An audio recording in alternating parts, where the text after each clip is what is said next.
Hello everyone, मैं विराज स्वागत करता हूं आप सभी का इस यूट्यूब चैनल पर, जहां आपको गवर्नमेंट जॉब से रिलेटेड सभी एग्ज़ाम्स के लिए करंट अफेयर्स के कंटेंट प्रोवाइड कराए जाते हैं। तो चलिए आज की क्लास की शुरुआत करते हैं।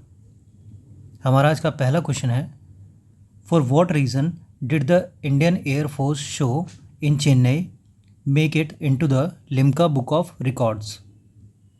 प्रश्न 1, लिम्का बुक ऑफ रिकॉर्ड्स में चेन्नई में आयोजित इंडियन एयर फोर्स शो ने किस कारण से जगह बनाई। हमारा पहला ऑप्शन है मोस्ट नंबर ऑफ एयरक्राफ्ट, सबसे अधिक विमानों की संख्या। हमारा दूसरा ऑप्शन है मोस्ट नंबर ऑफ स्पेक्टेटर्स, सबसे अधिक दर्शकों की संख्या। तीसरा option for the longest running show, सबसे लंबे समय तक चलने वाले शो के लिए। चौथा ऑप्शन है for the highest participation of countries, यानी सबसे अधिक देशों की भागीदारी के लिए। तो दोस्तों, इंडियन एयर फोर्स शो जो 6 अक्टूबर 2024 को चेन्नई के मरीना बीच पर ऑर्गेनाइज हुआ, 92वें भारतीय वायुसेना दिवस के उपलक्ष्य में एक अद्भुत आयोजन था। यह 21 वर्षों में चेन्नई का पहला एयर शो था, जिसमें 15 लाख से अधिक दर्शक शामिल हुए, जिसके कारण इसे लिम्का बुक ऑफ रिकॉर्ड्स में सबसे अधिक दर्शकों की संख्या के कारण शामिल किया गया। इस शो में भारतीय वायुसेना की ताकत और तकनीकी क्षमताओं को प्रदर्शित किया गया। हालांकि इस शो में एक दुखद घटना भी घटी। गर्मी अधिक होने के कारण इस शो के दौरान कुछ लोगों की जान चली गई, जिससे इस शानदार आयोजन में एक काला अध्याय जुड़ गया। तो इस क्वेश्चन का आंसर क्या होगा? मोस्ट नंबर ऑफ स्पेक्टेटर्स, यानी सबसे अधिक दर्शकों की संख्या। हम अपने अगले क्वेश्चन पर चलते हैं।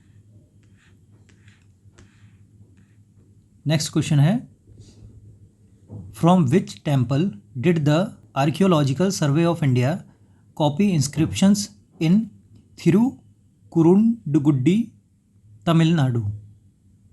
आर्कियोलॉजिकल सर्वे ऑफ इंडिया ने तमिलनाडु के थिरुकुरुगुंडी में किस मंदिर से शिलालेख कॉपी किए हैं? हमारा पहला ऑप्शन है नाम्बी रायर मंदिर, दूसरा ऑप्शन है अनिलेश्वर मंदिर, तीसरा ऑप्शन है थिरुमलाई नाम्बी मंदिर, और चौथा ऑप्शन है उपरोक्त सभी, ऑल ऑफ द अबव। तो दोस्तों, हमारा इसका आंसर हो जाएगा all of the above. Archaeological survey of India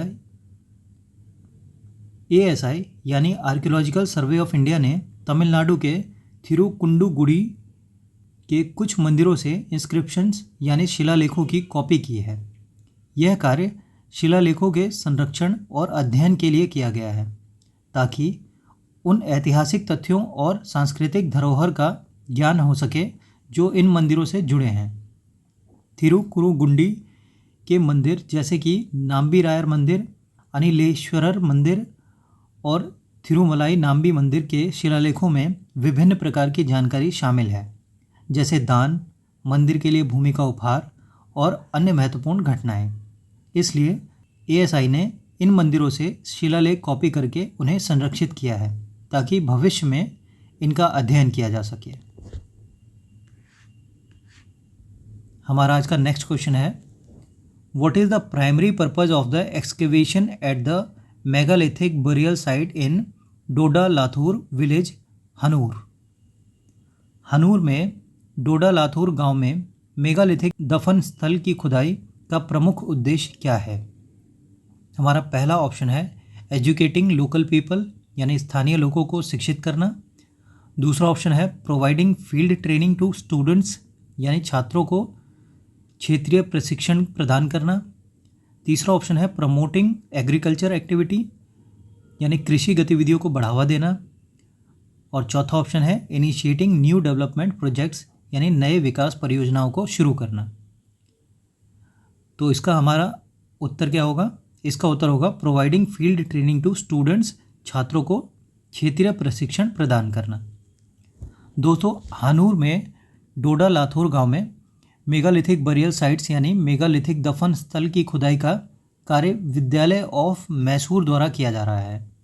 इस खुदाई का प्रमुख उद्देश्य छात्रों को क्षेत्रीय प्रशिक्षण प्रदान करना है। इस प्रोजेक्ट के तहत इतिहास और पुरातत्व के विशेषज्ञ और छात्र मिलकर मेगालिथिक युग के दफन स्थलों की खोज कर रहे हैं। यहाँ पर बड़ी बड़ी चट्टानों से बने दफन चक्र हैं जो इस क्षेत्र की सांस्कृतिक धरोहर को समझने में मदद करेंगे। इस खुदाई से न केवल छात्रों को व्यावहारिक अनुभव मिलेगा बल्कि यह मेगालिथिक आयरन एज संस्कृति पर भी प्रकाश डालेगी।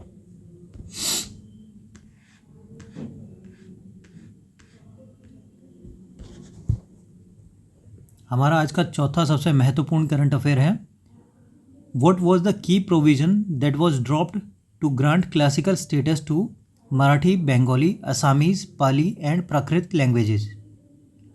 मराठी, बंगाली, असमिया, पाली और प्राकृत भाषाओं को शास्त्रीय दर्जा देने के लिए कौन सी महत्वपूर्ण प्रावधान हटाई गई? हमारा पहला ऑप्शन है high antiquity of early texts, यानी प्रारंभिक पाठों की उच्च प्राचीनता। हमारा दूसरा ऑप्शन है ओरिजिनल लिटरेसी ट्रेडिशन, यानी मौलिक साहित्यिक परंपरा। तीसरा ऑप्शन है रिकॉर्डेड हिस्ट्री ओवर 2000 ईयर्स, यानी 2000 वर्षों से अधिक का रिकॉर्डेड इतिहास। हमारा चौथा ऑप्शन है डिस्टिंक्शन फ्रॉम मॉडर्न लैंग्वेजेस, आधुनिक भाषाओं से भिन्नता। तो दोस्तों, इस क्वेश्चन के ऊपर हमने कल काफ़ी डिस्कस ऑलरेडी कर लिया है, तो हम खाली इसका करेक्ट आंसर जानेंगे। इसका करेक्ट आंसर है ओरिजिनल लिटरेसी ट्रेडिशन, यानी मौलिक साहित्यिक परंपरा। यानी कौन सी महत्वपूर्ण प्रावधान हटाई गई है? मौलिक साहित्यिक परंपरा की प्रावधान को हटाई गई।